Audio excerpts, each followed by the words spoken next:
अस्सलाम वालेकुम। लाहौर के अंदरून इलाके में एक पुराना घर था जो शहर के पुराने हिस्से में था।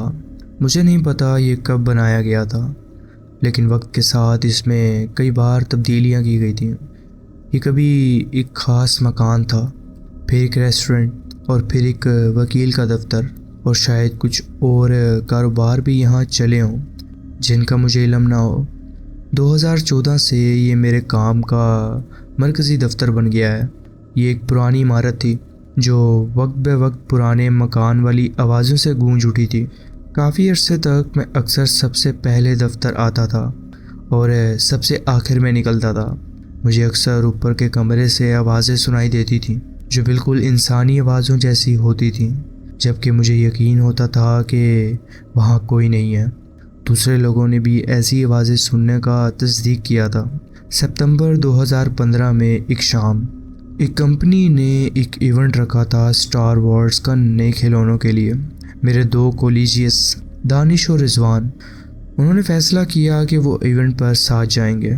मुझे याद नहीं कि इवेंट किस वक्त शुरू होना था, लेकिन इतना देर रात के हम सब अलग अलग डिनर करके वापस दफ्तर मिले। मैं सबसे पहले वापस दफ्तर पहुंचा। मैंने अपनी गाड़ी सामने वाली पार्किंग लॉट में लगाई और देखा कि रिजवान चलकर दफ्तर जा रहा था।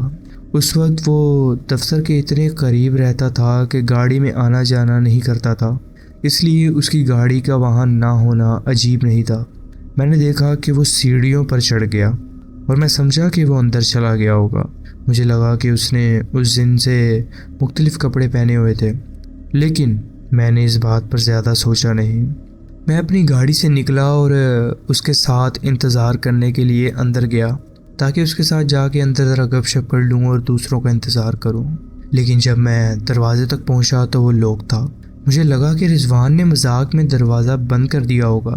मेरे पास फ़ौरन दरवाजे की चाबी नहीं थी तो मैंने नॉक किया, लेकिन रिजवान सामने नहीं आया।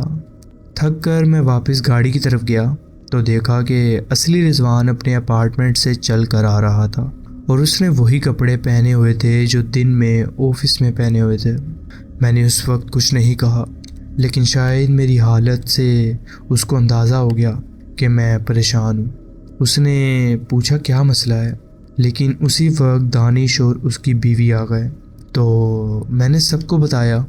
हमने मिलकर इमारत चेक की।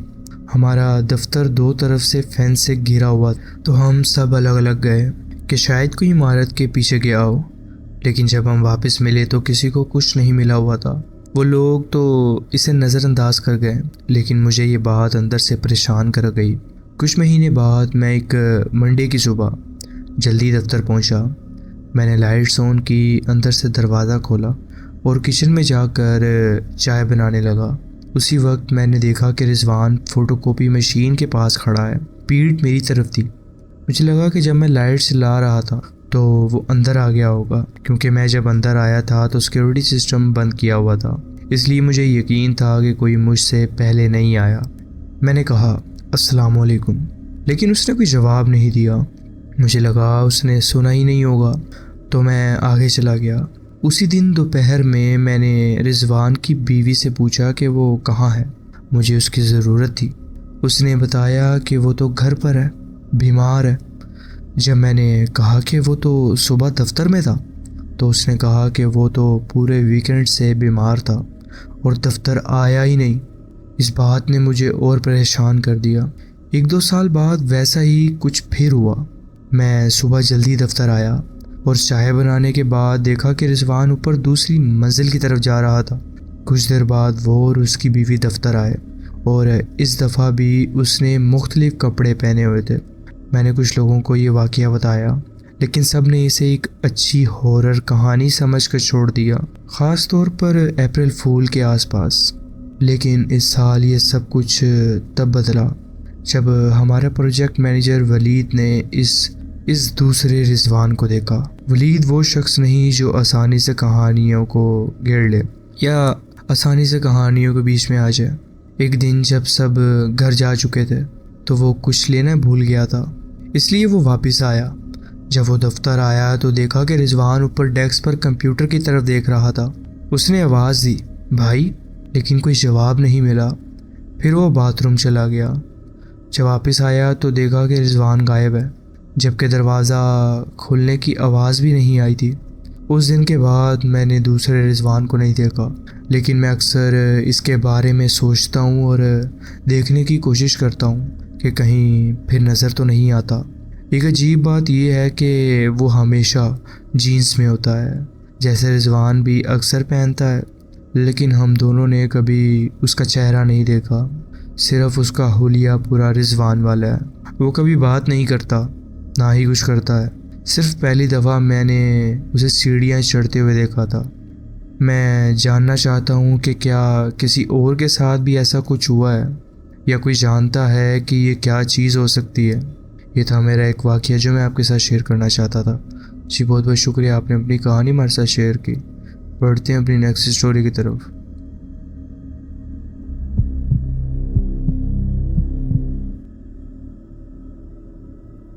अस्सलाम वालेकुम।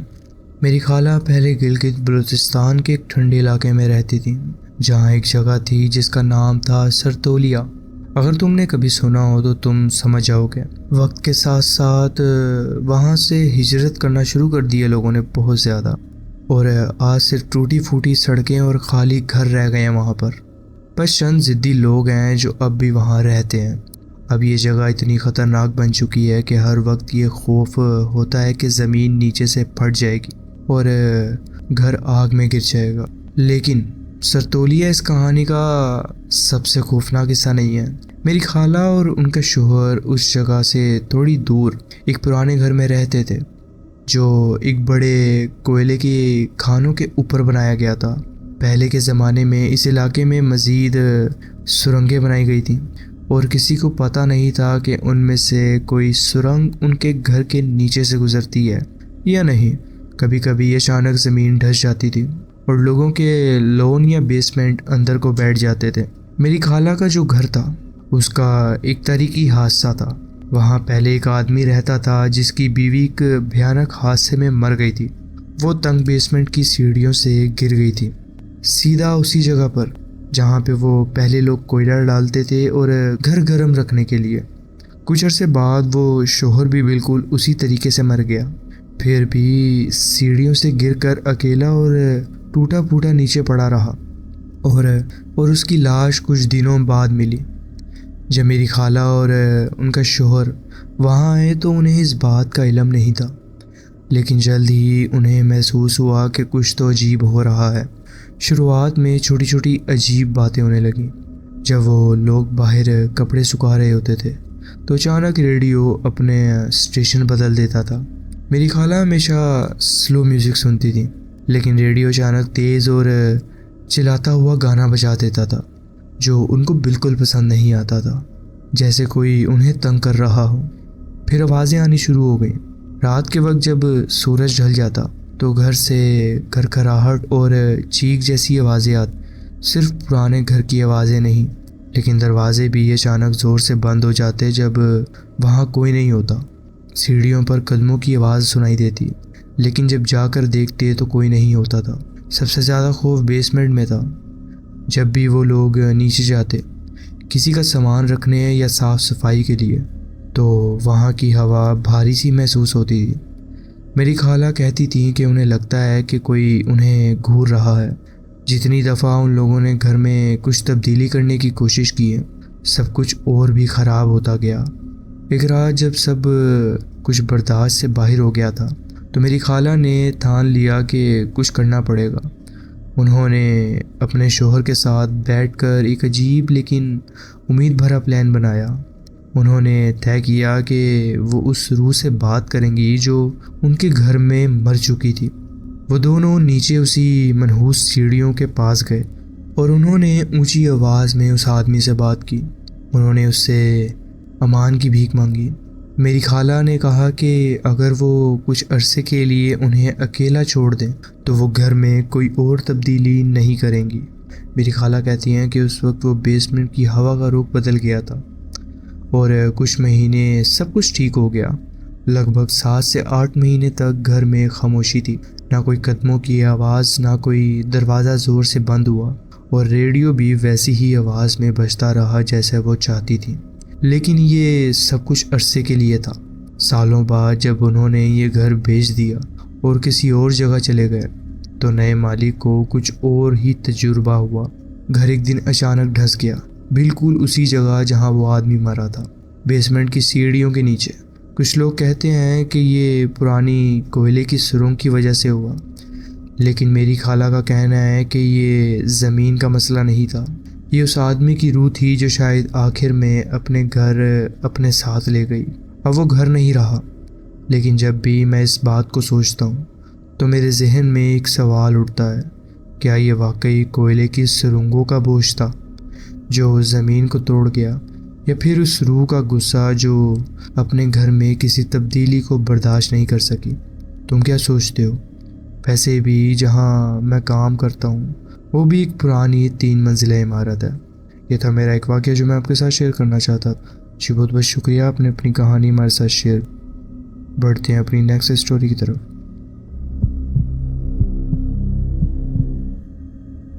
अस्सलाम वालेकुम। ये वाक़या जो मैं आपके साथ शेयर करने जा रहा हूँ ये 2001 का है। मैं और मेरा दोस्त चंद महीने तक भूतों की तलाश में रहते थे। उस वक्त हमें शायद भूतों का क्रेज़ चढ़ गया था। हम अपने इलाके के सबसे ज़्यादा शोहरत याफ्ता भूतिया जगहें ढूंढते और वहाँ जाते। हमने बहुत जगहें देखी हैं, लेकिन सिर्फ एक जगह ऐसी थी जो आज तक मुझे हिला कर रख देती है। पहले आपको मैं ये बताता हूँ कि ये घर भूतिया बना कैसे। ये घर शेखुपुरा के करीब एक पुराने इलाके में था जो अब गिराया जा चुका है। शेखुपुरा में एक पुराना मर्दाना जेल भी था। कहते हैं कि 1980 के दौर में एक कैद यहाँ से फ़रार हो गया और छुपने के लिए एक घर ढूंढ लिया। उस वक्त ये इलाका देहाती था, ज़्यादातर चरागाहें, गाय भैंसों का इलाका और खेत था। घर काफ़ी दूर दूर बने हुए थे। उस घर में माँ बाप और 2 बच्चे जो कि एक लड़का और एक लड़की रहते थे। उस कैदी ने पहले दोनों बच्चों को कत्ल किया, फिर उनके वालिदैन को भी।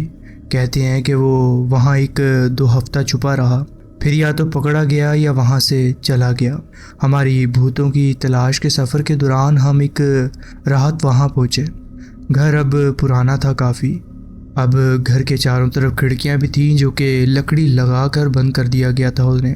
पुराने जुर्म के निशान, दूर रहो के बोर्ड और हर जगह ग्राफिटी।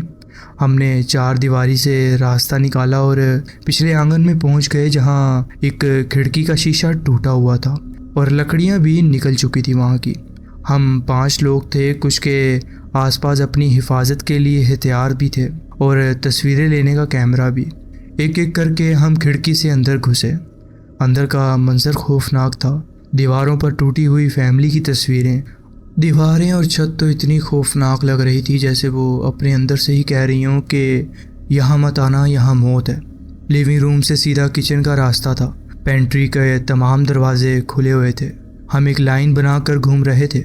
मैं बिल्कुल पीछे था, 2 तस्वीरें ले रहा था, वही कैमरा जो हम पहले भी हॉन्टेड जगहों पर इस्तेमाल कर चुके थे। हालवे के क्लोसेट के बारे में सुना था कि वहीं पर वो कैदी ने छोटी लड़की का गला काटा था। कहते हैं कि लड़की जब बचने की कोशिश कर रही थी तो वो क्लोसेट में चली गई थी और उसका वहीं पे कत्ल हो गया था। अंदर बैठकर अपने घर वालों को कत्ल होता भी देख रही थी वो। जब मैं क्लोसेट का दरवाज़ा खोला तो 70% फर्श पुराने सूख गए खून से भरा हुआ था। हालवे के हर कमरे में अजीब और खौफनाक लिखावट थी जो रगों में ठंडक सी भर रही थी। आखिरी कमरा मास्टर बेडरूम था जहां माँ बाप को बंद करके उनके बच्चों को कत्ल कर दिया गया था।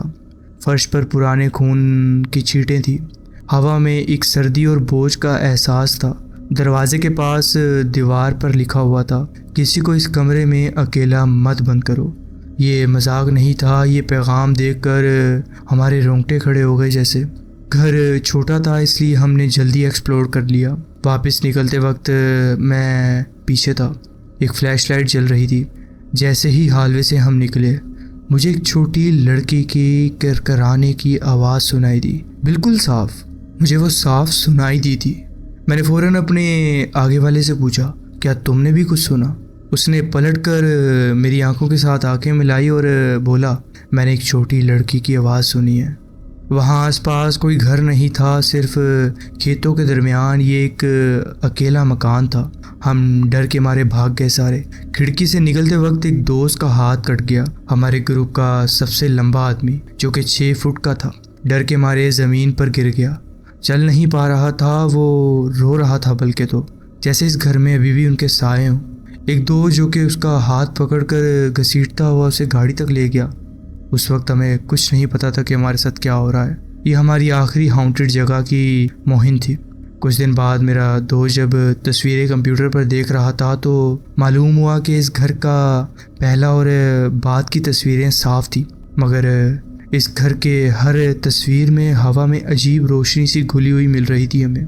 15 साल बाद एक दिन मैंने अपनी माँ के मेज़ पर अखबार देखा जिसने लिखा हुआ था कि वो कैद जो फरार हुआ था अब सालों बाद सज़ाए मौत पर अमल होने वाला है।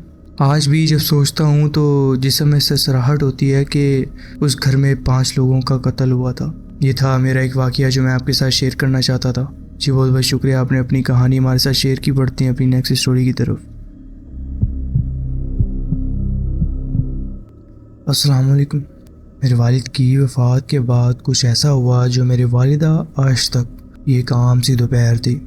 वो ड्राइंग रूम से गुज़र रही थी जहाँ धूप हमेशा की तरह खिड़की से अंदर आ रही थी, और वहाँ सोफ़े पर वो बैठे थे आराम से, पैर टांग पर टांग रख के। उन्होंने वही पसंदीदा कमीज़ पहनी हुई थी जो बीमारी से पहले पहना करते थे, और बिल्कुल ठीक लग रहे थे जैसे कभी बीमार ही ना हो। उन्होंने मेरी वालिदा की आंखों में देखा और वो हल्का मुस्कुरा दिए, आधी शरारत भरी, आधी मोहब्बत वाली, जैसे वो कुछ जानते हों जो सामने वाले को नहीं पता। वो ना तो कोई धुन थी, ना साया, ना कोई चमकदार सा नक्श। वो पूरी तरह से असल शक्ल में नज़र आ रहे थे, जैसे ज़िंदा इंसान। लेकिन मेरी वालिदा को हमेशा से भूतों से बहुत डर लगता था, इसलिए तसल्ली के बजाय उनके दिल में सिर्फ घबराहट भर गई। उन्होंने देर किए बगैर कह दिया, तुम क्या कर रहे हो यहाँ पर? तुम्हारा यहाँ कोई काम नहीं। सिर्फ एक पल के लिए उन्होंने नज़र हटाई और जब दोबारा देखा तो सोफ़ा खाली था, जैसे वो कभी वहाँ थे ही नहीं। साल गुजर गया। वो दिन एक ऐसी बात बन गया जिसे हम सिर्फ धीमी आवाज़ में या कभी कभी ये याद करते थे। फिर एक रात ये सब मेरे साथ हुआ। मैं लाउंज में एक कुर्सी पर सो गया था। नींद में ही मुझे थोड़ा होश आया क्योंकि मुझे वॉशरूम जाना था, लेकिन मैं उठा नहीं। तभी मुझे महसूस हुआ कोई मेरे ऊपर आराम से चढ़कर लेट गया और अपना सर मेरे कंधे पर रख दिया। ना डर लगा ना हैरानी हुई, सब कुछ बहुत अपना सा लगा। मैं बिना सोचे समझे उस शख्स को गले लगा लिया। मुझे एक आदमी की पीठ का नक्श महसूस हुआ, उसका वज़न, उसकी गर्मी और उसकी खुशबू, सब कुछ बिल्कुल वैसा ही था जैसे मेरे वालिद का हुआ करता था। वो गला लगाना बिल्कुल वैसे ही था जैसे उनकी ज़िंदगी के आखिरी सालों में होता था। उस लम्हे में मुझे कोई शक नहीं था, वो मेरे वालिद ही थे। फिर जब मैं पूरी तरह से उठ गया, कुर्सी खाली थी, लेकिन वो एहसास, वो सुकून दिल के अंदर उतर गया। वो दिनों तक मेरे साथ रहे। न डर था न घबराहट, सिर्फ सुकून था। मुझे नहीं लगता कि कोई मेरी बात पर यकीन करेगा, लेकिन मैं जानता हूँ कि मैंने क्या महसूस किया है और मैं जानता हूँ कि मेरी माँ ने क्या देखा था। मुझे पूरी तरह यकीन है कि इस ज़िंदगी के बाद भी कुछ है। मेरा पहला ऐसा किस्म का तजुर्बा है, मेरे स्कूल के आखिरी दिनों में हुआ था। ये था मेरा एक छोटा सा वाक़या जो मैं आपके साथ शेयर करना चाहता था। जी बहुत बहुत शुक्रिया, आपने अपनी कहानी हमारे साथ शेयर की। बढ़ते हैं अपनी नेक्स्ट स्टोरी की तरफ। अस्सलाम वालेकुम। ये वाक़या मेरे साथ हुआ था। मुझे यकीन नहीं कि ये कोई भूत था या कोई ख़ास चीज़, लेकिन कहानी के लिए मैं इसे भूत ही कह देता हूँ। हमारे गांव में एक चीज़ मशहूर है कि अलग अलग रास्तों में लोग एक आदमी को देखते हैं जो लाल और काले चाकदार कपड़े पहने होता है। मुझे नहीं पता ये एक ही चीज़ है या अलग अलग रूहें जो बस ऐसे कपड़े पहनती हैं। बस मुझे इतना पता है कि ये मेरे साथ हुआ। हमने अपना कुत्ता ओडिन एक दिन पहले ही लाहौर के एक शेल्टर से लिया था। मैं ड्राइंग रूम में टीवी के सामने खड़ा था और कुत्ता मेरे सामने बैठा हुआ था। मैं देख रहा था कि वो कोई हुनर जानता है या नहीं। वो कुछ ट्रिक्स जानता था, लेकिन फिर मैंने देखा कि मेरा कुत्ता मेरी बाईं तरफ बेडरूम के दरवाजे की तरफ देख ही जा रहा है। मेरे बेडरूम मेरे से तकरीबन 10-7 कदम ही दूर था। मैंने फ़ौरन उसकी नज़र का पीछा किया और अपनी बेडरूम की तरफ देखा। जैसे ही घूमा, मुझे बिल्कुल अपने हाथ की तरह साफ नज़र आया कि आदमी जो लाल और काले चमकदार बिना आस्तीन वाली कमीज़ पहने हुए था। मुझे उसका गाल, कान, बाएं कंधा, सीना और कंधे तक का हिस्सा और पूरा सफ़ेद रंग का हाथ नज़र आया था। ये सब इतना जल्दी हुआ कि जैसे ही मैं घूमा, मैंने उसे दरवाजे के पीछे फिसल कर छुपते हुए देखा। वो आदमी या तो जो चीज़ थी बिल्कुल असल इंसान की तरह पूरे रंग और वज़न के साथ थी।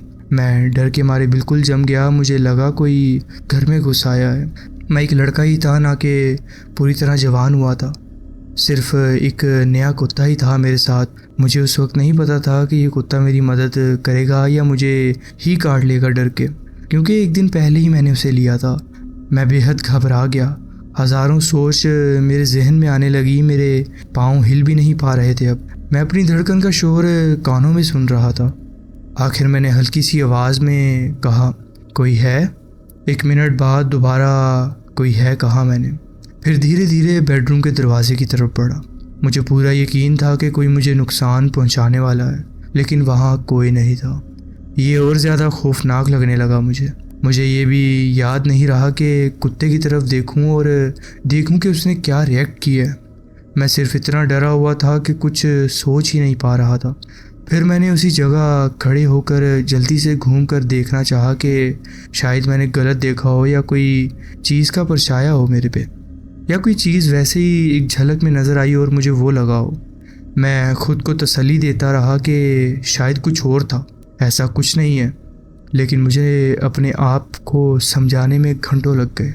शुक्र है कि वो सिर्फ एक साया था। क्या किसी और के साथ भी ऐसा कुछ हुआ है तो ज़रूर बताइएगा, या आपने भी ऐसी कोई चीज़ देखी है कभी।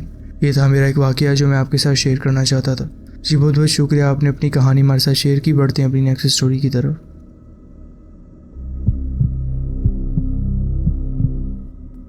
अस्सलाम वालेकुम। मेरा शोहर दानियाल और मैं 1992 में शादी करके सीधा उनके पुराने छोटे से 2 कमरों वाले घर में शिफ्ट हो गए थे, जो कि उसके दादी का था।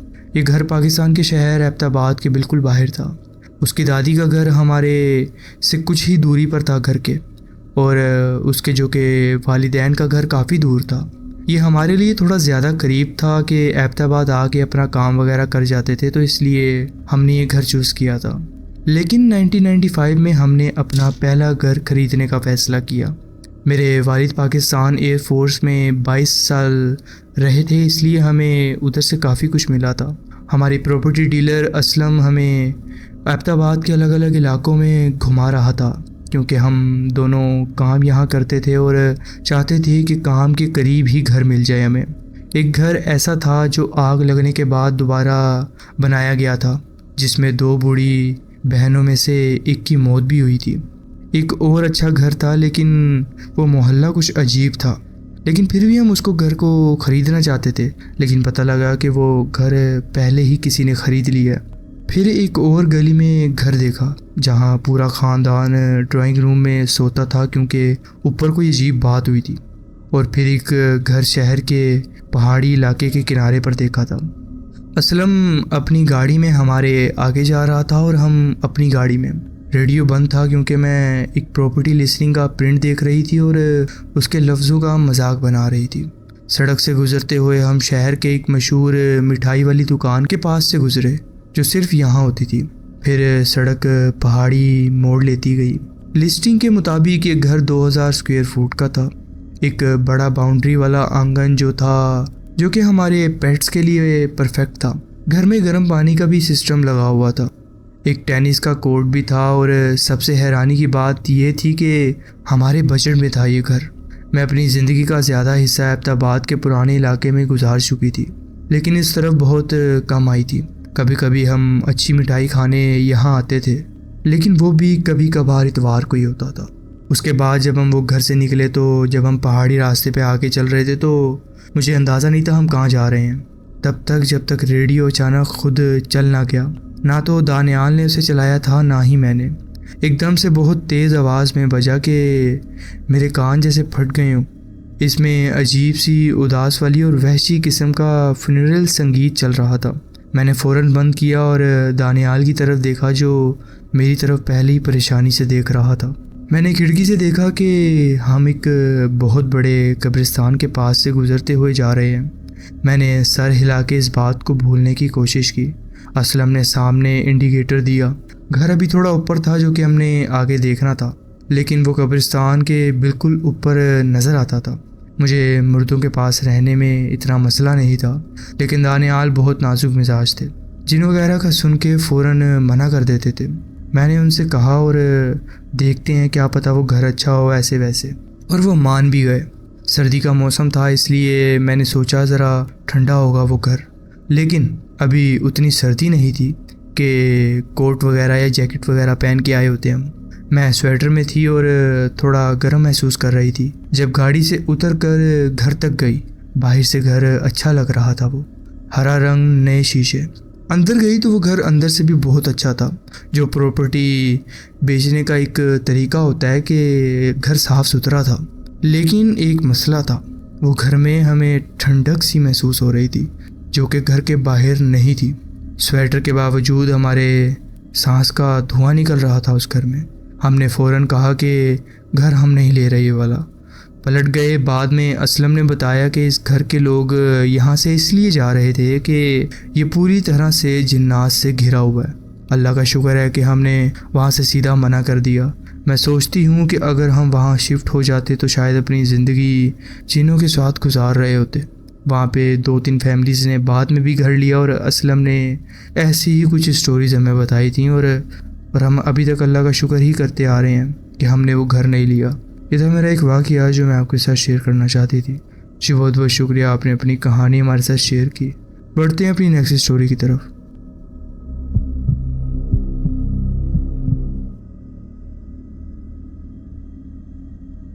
अस्सलाम वालेकुम। मैंने कभी अपने दोस्तों की तरह किसी फ़ास्ट फूड जगह पर काम नहीं किया, जैसे कि मैकडोनल्ड्स, KFC या किसी और पर, बल्कि मैं अपनी ज़िंदगी का काम एक ऑटो मैकेनिक की वर्कशॉप में शुरू करता हूँ। मैंने एक फ्लोरिंग ठेकेदार के लिए मज़दूर के तौर पर भी काम किया है और कई कंस्ट्रक्शन और डेमोलेशन का काम भी किया है। कभी कभी मैं कंसर्ट और फिल्म्स वगैरह की टिकट भी बेचकर पैसा कमाया करता था। मैं इस तरह का काम करके बहुत अच्छे पैसे कमा लेता था और हमेशा अपना फ़िज़िकल काम करना ही चाहता था। मुझे ऑनलाइन अर्निंग का शौक़ नहीं था कह लें। जब मैं ठेकेदार के साथ काम करता था तो हमने एक मर्तबा रात 10 बजे से सुबह 10 बजे तक एक पुराने घर में तोड़ फोड़ का काम शुरू किया। हम रात के वक्त इसलिए काम करते थे क्योंकि दिन के वक्त वहाँ काम मुमकिन नहीं था। वहाँ से गाड़ियों का आना जाना, बाहर बच्चों का खेलना, शोर वगैरह, इसीलिए हम ज़्यादातर काम रात को किया करते थे अपना।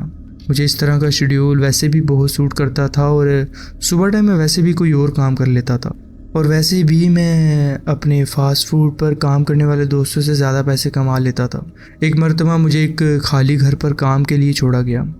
ये अजीब इसलिए था क्योंकि ये काम एक सुबह इतवार का था, इतवार की सुबह का, और इसका मतलब था कि रात मेरी अपनी थी। ये भी अजीब इसलिए था क्योंकि हम आम तौर पर कमर्शियल इमारतों पर काम करते थे, लेकिन इस दफ़ा ये एक पुराना मकान था। मैं अपने ज़्यादातर काम उस वक्त बिना रस्मी तौर पर करता था, लेकिन अपनी उम्र से ज़्यादा हुनरमंद था, कुछ कामगारों से भी बेहतर। उस वक्त जो मुझे काम दिया गया था वो था इस घर को पूरी फ्लोरिंग, अलमारियाँ, टाइल्स, सिंक, टॉयलेट वगैरह सब उतार देना, सिवाय दरवाज़ों और दीवारों के। मैं एक छोटी सी दूर दराज बस्ती में रहता था, लेकिन ये मकान उससे भी ज़्यादा सुनसान इलाके में था। घर के बाहर सिर्फ सूखी झाड़ियाँ ही थी वहाँ पर। मेरी ऐसी कोई एक्सपेक्टेशन नहीं थी कि वहाँ पर आसपास घर होंगे, शोर होगा या बाहर बच्चे खेलते होंगे। वो तो घर ही बड़ी सुनसान जगह पर था, और जहाँ तक मुझे पता लगा कि ये 1960 से भी पुराना का घर है, और उसके स्टाइल से देख के पता भी लग रहा था। मैं अंदर गया और काम शुरू कर दिया। सब चीज़ें निकाल कर ड्राइव में रखनी थी और बाद में ट्रक में ले जाना था। मैं अपने लिए ठंडा पानी और खाना भी लेके गया था। ये काम एक दिन में ख़त्म हो जाना चाहिए था और मुझे पता था कि मैं ये काम शाम 6 से सुबह 6 बजे तक कर लूँगा, मतलब रात ही रात में ये काम मैं ख़त्म कर दूँगा।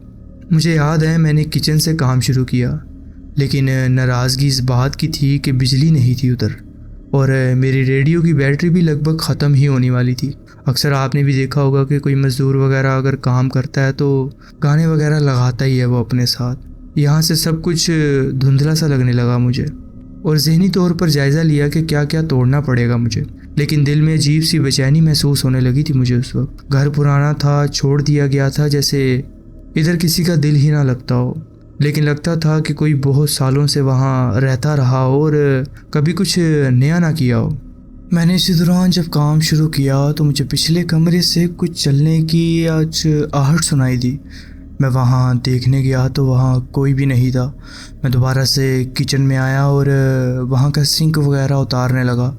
इतनी ही देर में ऐसा लगा जैसे किसी ने मुझे पीछे से खींच के पत्थर मारा हो। अल्लाह का शुक्र है वो पत्थर मुझे लगा तो नहीं, लेकिन साइड पे ज़रूर आके गिरा। मैं एक बार पूरा घबरा गया कि घर में कौन है। लाइट तो थी नहीं, तो मैंने अपनी लाइट उठाई और पूरा घर चेक किया। घर के ऊपर जो छत थी वहाँ से नीचे आने का जो दरवाज़ा था वो बंद था। बाहर का दरवाज़ा मैंने खुद अंदर से बंद किया हुआ था। तो फिर ये कौन था जो मुझे पत्थर मार रहा था? खैर मैंने दुआएं वगैरह पढ़ी, लेकिन मुझे मेरे दिल में खौफ तो बैठ गया था। मैंने दोबारा अपना काम जारी रखा, लेकिन अगले ही पल मुझे कमरे से एक हल्की सी हंसने की आवाज़ें सुनाई देने लगी। मैं उस कमरे में गया, जैसे कि मैंने आपको पहले ही बताया, जैसे मेरी ताकत ख़त्म हो रही हो इस घर में। मैं उस कमरे में जाते ही एक पत्थर से टकरा कर नीचे गिरा और अगले ही पल मुझे पता नहीं मेरे साथ क्या हुआ। जैसे ही मैंने अचानक नींद से झटका खाकर आँख खोली, मुझे समझ नहीं आ रही थी कि मैं कहाँ हूँ। बाहर निकल कर देखा तो हैरान रह गया कि पूरा दिन गुजार चुका हूँ मैं। मुझे नहीं पता मैं कहाँ सोया, किस वक्त सोया और बेवजह सोया, बेवक्त सोया मैं। लेकिन जब उठा तो पूरा दिन गुजर चुका था मेरे लिए वो। मैंने वापस जाकर अपना सामान समेटा, मकान लॉक किया और बाहर आकर अपनी सवारी का इंतज़ार किया। मुझ पर चिल्लाया गया, लेकिन क्योंकि मुझ पर मेरे बॉस ने चिल्लाया, लेकिन फिर भी मुझे काम के हिसाब से पैसे मिलते थे। वक्त का इतना मसला नहीं हुआ, लेकिन मैंने वहाँ वापस जाने से इनकार कर दिया। अगले 2 हफ्ते बाद 2 लोग वहाँ गए और मकान का काम ख़त्म कराए। बस वाज़िया कर दूँ, मैंने कभी कोई नशा नहीं किया, ना कोई ऐसी वैसी चीज़ इंजेक्ट की है अपने में। अपने बड़े भाई को ज़िंदगी बर्बाद करते देखा है मैंने, इसलिए इन चीज़ों पर मैं नहीं पड़ता। मैं बीमार भी नहीं था उस वक्त, ना ही वहाँ पर कोई गैस वगैरह लीक थी कि मैं बेहोश हो गया हूँ। लेकिन उस मकान ने मेरी सारी ताकत निकाल ली हो, जैसे मुझे बेहोशी सी होने लगी थी वहाँ पर था कुछ। मुझे लगता है वहाँ पर गायबी चीज़ें तो थीं, जिससे कि वहाँ पर मेरी जैसे ताकत ख़त्म सी हो ही रही थी, जैसे मैंने आपको बताया। मैं आमतौर पर भी जहाँ पर काम करने जाऊँ वहाँ पर तो हर किस नहीं सोता और अपना काम पूरे तरीके से मुकम्मल करता हूँ। और वैसे भी अगर मुझे नींद आ ही रही हो तो मैं क्यों ही सोऊंगा जो जगह ही मुझे इतनी डरावनी लगे। मेरे लफ्ज़ याद रखना, वहाँ कुछ ना कुछ ज़रूर था। अल्लाह का शुक्र है कि मुझे कभी पता नहीं चला कि वो असल में हुआ क्या था मेरे साथ। ये था मेरा एक वाक़या जो मैं आपके साथ शेयर करना चाहता था। जी बहुत बहुत शुक्रिया, आपने अपनी कहानी हमारे साथ शेयर। तो जी फ्रेंड्स, ये थी आज की स्टोरीज़। आप कमेंट्स में ज़रूर बताएं कि आपको ये स्टोरीज़ कैसी लगी। अगर आपको ये स्टोरीज़ अच्छी लगी हो तो वीडियो को ज़रूर लाइक कीजिए और चैनल को ज़रूर सब्सक्राइब कीजिए और बेल आइकन को ज़रूर प्रेस कर लीजिए ताकि आगे आने वाली कहानियाँ वीडियोज़ आपसे मिस ना हो। अपना ख्याल रखें और मिलते हैं नेक्स्ट वीडियो में। अल्लाह हाफिज़।